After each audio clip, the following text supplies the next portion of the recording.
가끔 천도제에 대해서 문의하시는 전화를 받고는 합니다. 요즘 군소 사입이 종단의 사찰들은 물론이고 한국을 대표한다는 조계종의 사찰들에서까지도 천도제를 운운하며 일반인들을 혹세무민하는 경우가 많습니다. 그래서 오늘은 천도제에 대해서 말씀드리고자 합니다. 천도라는 한자어 뜻을 보면 천거할 천 건널 도로서 천거하여 구제한다는 뜻입니다. 그러니 죽은 사람을 천도한다는 것은 죽은 사람이 현재 안 좋은 곳에 있으니 좋은 곳으로 천거하여 구제한다는 뜻입니다. 그런데 과연 불교에는 이런 개념이 있을까요? 불교 원어인 산스크리트어에는 천도라는 개념 자체가 없습니다. 거기에 해당되는 단어를 찾아보자면 푸냐파리나마나로 공덕회향이라는 뜻입니다. 다시 말해서 부처님 당시와 인도 초기 불교, 대승불교 그 어디에도 죽은 자를 천거하여 더 좋은 곳으로 보내준다는 개념 자체가 존재하지 않습니다. 부처님은 죽은 자의 업, 카르마가 스스로 다음 생을 결정한다고 말씀하셨습니다. 이것은 곧 남이 대신 바꿔줄 수 없음이 기본 원리인 것입니다. 따라서 죽은 사람을 천거하여 더 좋은 곳으로 보내준다는 개념은 불교가 아닙니다.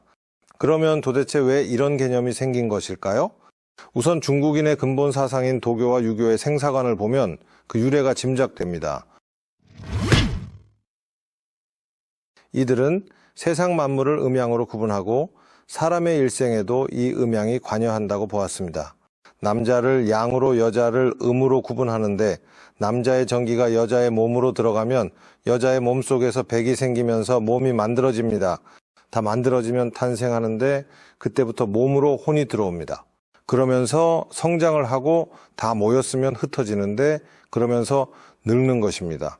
그러다가 다 흩어지면 죽는 것이고 그러면 백이 흩어지기 시작합니다. 그래서 시신이 다 썩어 없어지면 일생이 끝나는 것입니다. 이들 이론에는 환생이란 없습니다. 그런데 문제는 혼이 다 흩어지지 않은 경우입니다. 명을 다 살지 못한 경우지요. 혼이 아직 흩어지지 않았기 때문에 흩어져 없어질 때까지 어디에도 안착하지 못하고 구천을 떠돌게 되는 것입니다. 이것은 상당히 위험한 상태로 봅니다. 그러한 영혼을 위로해 주기 위해 하는 의식으로 위령제 또는 진혼제가 있습니다. 이것은 위로하거나 진정시키는 것이지 천거하여 좋은 곳으로 보내주는 것은 아닙니다. 그리고 중국의 민간신앙에서는 조상이 후손의 제사를 받지 못하면 혼이 집을 못 찾는다, 편히 가지 못한다는 믿음이 있습니다. 제사는 유교 방식입니다. 이들 교리에 의하면 혼백이 흩어진 기일이 되면 다시 혼과 백이 합쳐진다고 합니다. 그러면 비로소 밥을 먹을 수 있게 되기 때문에 기일이 되면 밥상을 차려 먹였습니다. 그 밥상이 제사상이고 그 의식이 제사입니다. 그런데 제사를 안 지내주면 불효하는 것일 뿐 혼이 집을 못 찾는다거나 편히 가지 못한다는 뜻은 그 어디에도 없습니다. 나아가 천거하여 좋은 곳으로 보내준다는 뜻도 없습니다. 그리고 불교에서는 제라는 의식이 있습니다. 이것은 공덕을 지어 회향하는 의식입니다. 공이란 힘쓴다는 말이고 덕이란 곧은 마음을 실천한다는 뜻입니다. 이것을 불교적으로 해석하면 부처님의 가르침을 바르게 실천하는 것에 힘쓴다는 것입니다. 그리고 회향이란 결과를 타인에게 돌리는 것입니다. 부처님의 가르침을 바르게 실천한다는 것은 육바라밀을 실천하는 것입니다. 이 중 제의 형식이 될 수 있는 것은 모습으로 실천할 수 있는 보시바라밀 뿐입니다. 따라서 제란 보시바라밀로 공덕을 지어 그 결과를 타인에게 돌리는 의식입니다. 그러면 고인을 추모하는 제란 무엇일까요?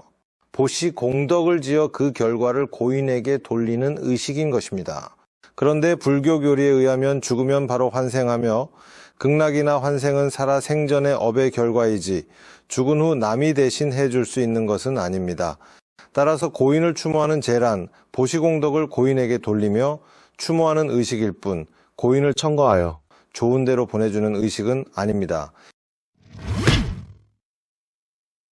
그런데 이렇게 천도와는 아무런 상관없는 이 세 가지가 뒤섞여 천도라는 신조어가 중국에서 만들어졌습니다.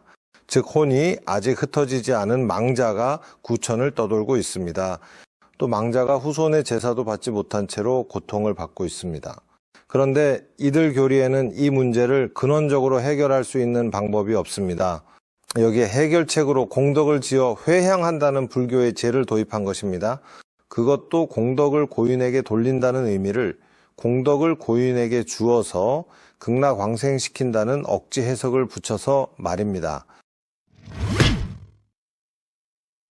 좋습니다. 100번 1000번 양보해 이 억지 해석으로도 천도가 된다고 칩시다. 천도가 되려면 회향할 공덕이 있어야 합니다. 그러려면 보시가 주가 되어야 합니다. 다시 말해서 불단이나 의식 장엄 없이도 보시만 하면 천도가 된다는 것이죠. 그런데 만약 불단이나 의식을 장엄하고 싶다면 보시금은 그보다 많아야 할 것입니다.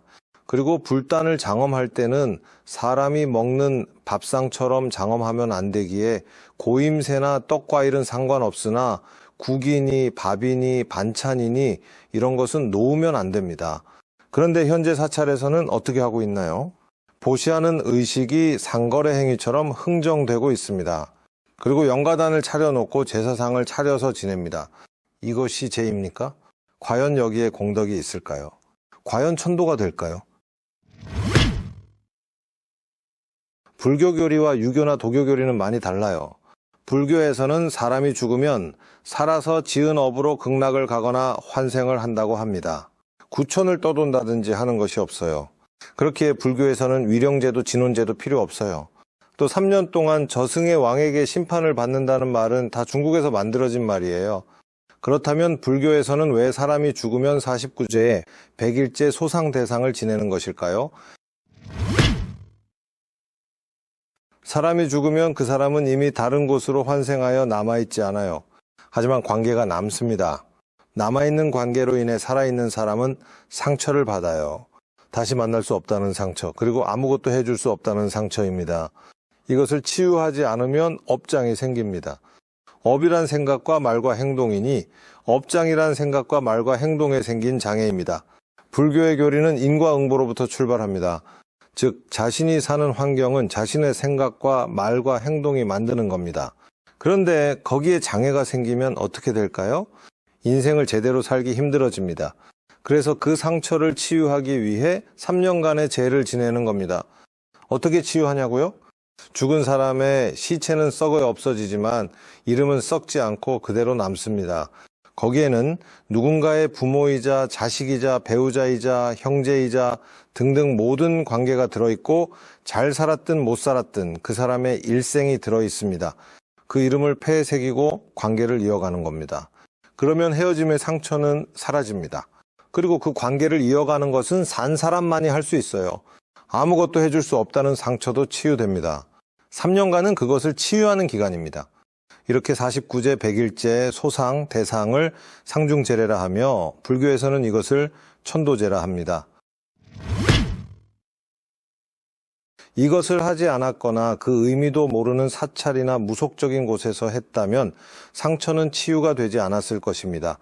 이런 경우 참종사와 태왕사에서는 3년 동안 해야 할 이 과정을 1년에 걸쳐 10번의 제로 상처를 치유해 드립니다. 여기에는 죽은 사람을 좋은 곳으로 보내준다는 뜻은 없지만 죽은 사람으로 인한 상처를 치유한다는 의미로 천도제라 할 수 있을 것입니다. 어디에서 누군가에게 천도제를 지내야 한다는 소리를 들으셨는지 모르겠지만 만약 불교 승려가 그런 말을 했다면 승려가 아니라 장사꾼입니다.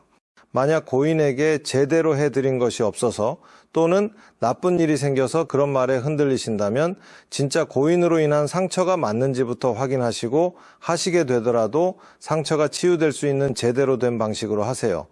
이 영상이 천도제로 고통받는 많은 분들에게 전달되기를 바랍니다. 만약 더 궁금하신 것이 있다면 언제든지 전화로 문의하시기 바랍니다. 성불하십시오.